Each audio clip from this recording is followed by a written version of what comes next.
Nakinkumu mu muzannyo gw'ebikonde John Sserunjogi amanyiddwa nga JST y'omu ku bazannyi abasoba mu 30 ababadde mu nsiike ekiro ekikeesezza olwaleero mu lulwana olutuumiddwa Sweet Science Season 3.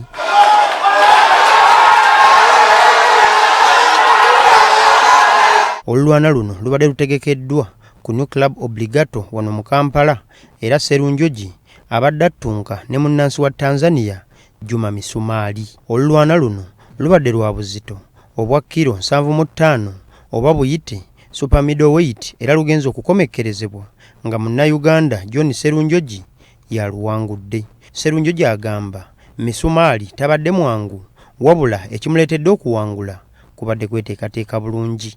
Abadde mugumu. Is a professional fighter. Mbadde nsuubira nti agenda kunokinga down mu bbanga etali awala naye abadde mugumu. Mu professional boxing wali abazannyi bwe batyo nga bw'omulaba nga alwana ayinza okuloza tamanyi naye nga bwe mufeesingana okakasa nti akola ki alisiivinga ate kyakola kitegeera because alisiivinga ebikonde ate asobola okubisimattuka. Olulwana olulala olunyumidde abalabi lubadde wakati wa Joshua Nyanzi amanyiddwa nga Spider ng'attunka ne Mubaraka Sseguya mu buzito obwa kilo 64 oba buyite welterweight.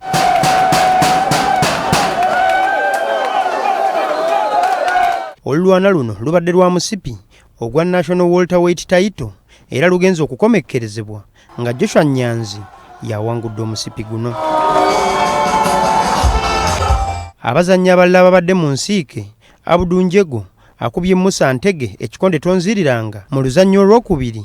Sulaiman Musalo naye akubye Simon Sogi ekikonde tonziriranga mu luzannyo olwokubiri. Sennyondo Rogers akubye Owen Mugomba n'abalala.